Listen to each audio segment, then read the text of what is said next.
Hello दोस्तों, नमस्कार। मैं आरजे सुभेश आप लोगों के बीच पुनः एक नए जूस के साथ उपस्थित हुआ हूं।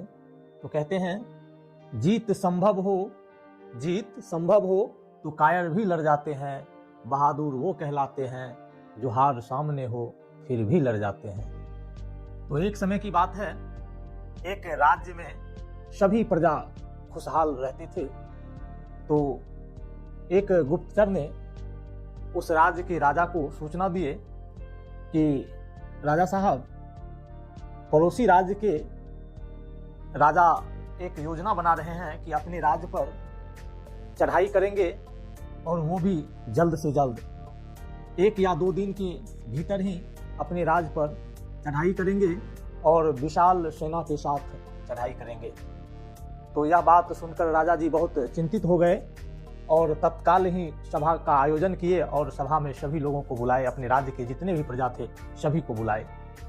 तो राजा जी बोले कि आप लोगों के पास कोई हल हो तो हमें बताएं, क्योंकि पड़ोसी राज्य के राजा जो है एक योजना बनाए हैं, अपने राज्य पर आक्रमण करेंगे और इस राज्य को जीत लेंगे। 2 से 3 दिन में ही अपने राज्य पर चढ़ाई हो जाएगी। तो आप लोगों का क्या विचार है, वह अपना अपना विचार व्यक्त करें। तो सभी प्रजाजन जो थे वह अपना अपना विचार व्यक्त कर रहे थे। सबों का जो मानना था, कुछ अपनी अपनी बात रख रहे थे। तो उस पर मंत्री जी बोले कि बात जब जान पर आ गई है तो क्यों ना अभी ही शुरू किया जाए, अभी आज से ही, मतलब उस राज्य पे हम लोग ही चढ़ाई कर दें। तो राजा जी बोले कि हम उतने बड़े विशाल सेना का कैसे हम जो है सामना कर पाएंगे। तो मंत्री जी बोले कि अभी वह युद्ध के लिए तैयार नहीं है।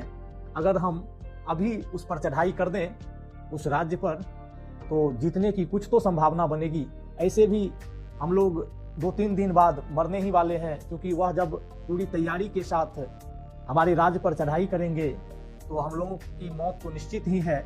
तो क्यों ना हम अभी ही उस राज्य पर चढ़ाई करें और उस राज्य पर आक्रमण करेंगे। तो वह अभी युद्ध के लिए तो तैयार नहीं है, तो कुछ ना कुछ संभावना बनेगी कि हम लोग जीत सुनिश्चित कर सकें। तो राजा साहब को यह बात थोड़ी अच्छी लगी और तुरंत ही सैनिकों को आदेश दिए कि युद्ध के लिए तैयार हो जाओ। तो वहाँ के सभी जितने भी सैनिक थे और प्रजाजन जो थे सब युद्ध के लिए निकल पड़े। तो सभी सैनिक और प्रजाजन चल दिए युद्ध के लिए। तो अपने राज्य से उस राज्य, पड़ोसी राज्य में जो जाना था, तो उसमें एक फासला था, एक पुल का, बीच में एक पुल आता था जिसे पार करके हम लोग पड़ोसी राज्य में प्रवेश करते थे। तो जैसे ही सारे सेना और प्रजाजन पुल पार किए तो राजा साहब बोले कि हम लोग पड़ोसी राज्य में पहुंच चुके हैं। तो वह राजा साहब आदेश दिए कि यह पुल को जला दो। तो सिपाही सब जो थे, सैनिक सब, उस पुल को तुरंत ही जला दिए।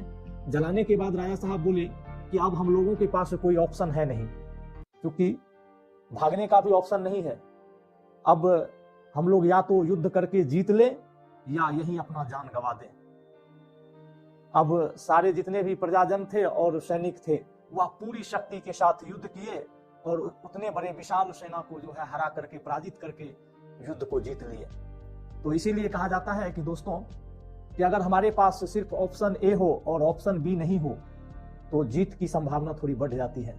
क्योंकि अगर हमारे पास कोई ऑप्शन ही नहीं हो, हमें जो करना है उस काम को पूरी शिद्दत से, लगन से, मेहनत से करेंगे तो हमारी जीत सुनिश्चित होनी ही है। इसीलिए जो बड़े लोग होते हैं, जो बहुत ऊपर तक जा चुके होते हैं, उनका भी एक न दिन ऐसा आता है कि उनको भी गिरने की नौबत आती है और वह मन में ठान लेते हैं कि इस काम को, अब हमारे पास कोई ऑप्शन नहीं है, यदि इस काम को नहीं करेंगे तो हम बर्बाद हो जाएंगे, हमारी सारी पोजीशन नष्ट हो जाएगी। तो वह पूरी शिद्दत के साथ, पूरी मेहनत के साथ उस काम को करते हैं और सफल हो जाते हैं। इसीलिए ये कहानी से आप लोगों को बहुत कुछ सीखने को मिला होगा। तो अब हम पुनः आपसे विदा चाहते हैं। अगर हमारी कहानी, हमारी यह मोटिवेशनल स्टोरी आपको अच्छी लगे तो लाइक, सब्सक्राइब जरूर कीजिएगा।